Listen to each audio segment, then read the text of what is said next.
ኢትዮጵያ በቅርብም በሩቅም ጠላቶች የማትደፈር እንድትሆን ያስቻሏት የአይበገሬነት መንፈስን ከጀግኖች አርበኞች የወረሱ ዛሬን የተረዱ ለነገም ደጀን የሆኑ የጸጥታና ደህንነት ተቋማትን ገንብታለች። እኚሁ ተቋማት ዘመኑን የዋጁና በፍጥነት በሚለዋወጠው የዓለም የኃይል ሚዛን ብቁ መደላደል እንዲፈጥሩ በማስቻልም የሀገር ህልውና ደህንነትና ክብር እንዲጠብቁም ሆኗል።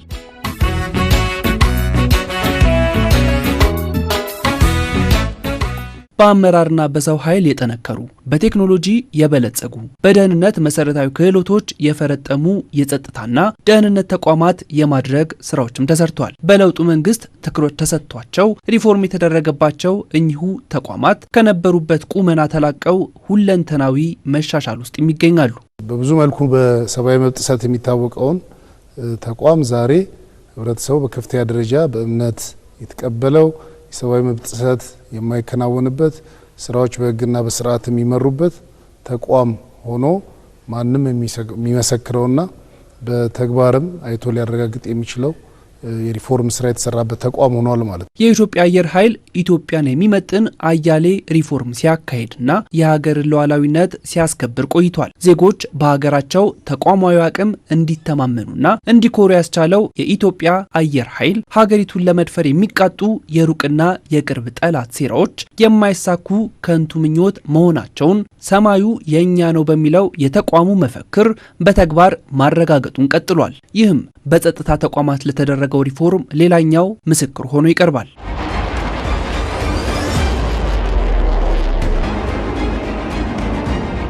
ባለፉት 5 ዓመታት ከሞላ ጎደል 5 ዓመታት የ85 ዓመቱን ስራችንን የሚተካከል የቴክኖሎጂ የሰው ኃይል አየር በምድር ብቻ ሳይሆን ከአየር ጥቃት ኢትዮጵያን ለመከላከል የሚያስችል በርከት ያሉ ቴክኖሎጂዎች ለመታጠቅና ብቃታችንን ከፍ ለማድረግ ሰርተናል። በሚቀጥሉት 5 ዓመታት አሁን ያለንበትን የአየር ኃይል አቅም በእጥፍ ደረጃ ለማሳደግ የኢትዮጵያ መንግስት ግልጽ እቅድ፣ በጀት እና ምንጭ ለይቶ ከዋና አምራቾች ጋር በትብብር ስራ የጀመረ ሲሆን ዛሬ የአራተኛውን ትውልድ የመዋጋት ብቃት የገነባው አየር ኃይላችን በ2030 ወደ 5ኛው ትውልድ የሚሸጋገር በቁጥርም ከተዋጊ አንጻር አሁን ያለው በእጥፍ ቁጥር የምናሳድግ ይሆናል። ከለውጥ በኋላ አባራውና ዳዋው ተራግፈዋል። ፕሮፌሽናሊዝም እየተመለሰ ይገኛል። አዲስ በመግዛት የነበረውን በማደስ አቅም ተገንብቷል። በቴክኖሎጂ ዲጂታል አየር ኃይል እንዲሆን ለማድረግ እየተሰራ ይገኛል።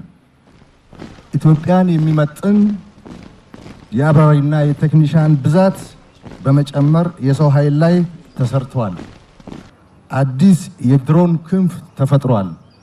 ኢንፍራስትራክቸሩ ተቀይሯል። የደህንነት መከታተያ ካሜራዎችን ማስፋፋትና ብቁ የፖሊስ ኃይልን የማፍራት ሂደቱም ተጨባጭ ለውጥ ስለማምጣቱም ነው የሚነሳው። ባለፉት 6 ዓመታትም ከአናሎግ ወደ ዲጂታል ስርዓት መሸጋገሩን የቀጠለው የኢትዮጵያ ፌዴራል ፖሊስ በዲጂታል ሪፎርም ስራዎቹ ዜጎች በወንጀል መከላከል ስራ ይበልጥ ተሳታፊ እንዲሆኑ እድልን ፈጥሯል። እንደ ሀገር የተጀመረውን የ2030 የዲጂታል ኢትዮጵያን የዛ አካል የሎ ኢንፎርስመንት ኤጀንሲውም ይሄንን ተግባራዊ ያደረገ ሲሄድ ህብረተሰቡ በቀላሉ በራሱ ስልክ ወይንም ደግሞ እንዲህ አይነት ስቴሽኖች ባሉበት ቦታ እየመጣ ሰርቪስ ማግኘት የሚችልበትና ጉዳዩን ከፖሊስ ጋር ለፖሊስ ማቅረብ የሚችልበትን እንደዚሁ ደግሞ እዚህ ያቀረባቸውን ኬዞች የፋይል ነምበር ስለሚያገኝ በዛ ፋይል ነምበር ኬዙ መከታተል የሚችልበትንና ሲፈለግ ብቻ የሚቀርቡ ማስረጃዎች ካሉ አብዛኛውን በዚህ ማቅረብ የሚችልበት የተለየ ነገር ከሌለ ወደ ፖሊስ ሄድ ኬዙን ተከታትሎ እስከ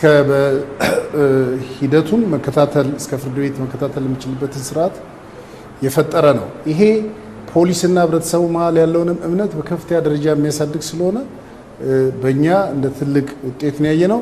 ለሀገርና ለህዝብ ጥቅም የቆሙ ወገንተኝነታቸውም ለህግ ብቻ የሆኑ ጠላቶች ኢትዮጵያ ላይ ፈጽሞ ክፉ እንዳያስቡ የሚያደርጉ ለሀገር ጋሻና ጥላ የሆኑ ተቋማት ተገንብተዋል። ለዚህም የሆሚቾ ጥይት ፋብሪካ፣ የድሮን ቴክኖሎጂዎችን የሚያመርተው ስካይዊን ኤሮኖቲክስ ኢንዱስትሪ፣ የፌዴራል ፖሊስ የፎረንሲክ ምርመራና ልዕቀት ማዕከልም የዚሁ ሀገር አቀፍ የጸጥታና ደህንነት ተቋማት ሪፎርም ተጨባጭ ምስክር ናቸው። ከዚህ በኋላ የሚኖሩ ትላልቅ ተልእኮዎችንም መሸከም የሚያስችል አቅም የፈጠረ እንኳን ለሀገራችን ለሌሎች ለጎረቤት ሀገራትም ጭምር አለኝታ የሆነ የመጣ የጸጥታና የደህንነት ተቋማትን መፍጠር ተችሏል። ተቋማቱን በሰው ኃይል፣ በሎጂስቲክስ፣ በቴክኖሎጂና በህዝባዊነት እንዲጠናከሩ የማድረግ ስራዎችን በማጠናከርም ታላቅ ሀገርን የማጽናት ትጋቱ አይቋረጥም።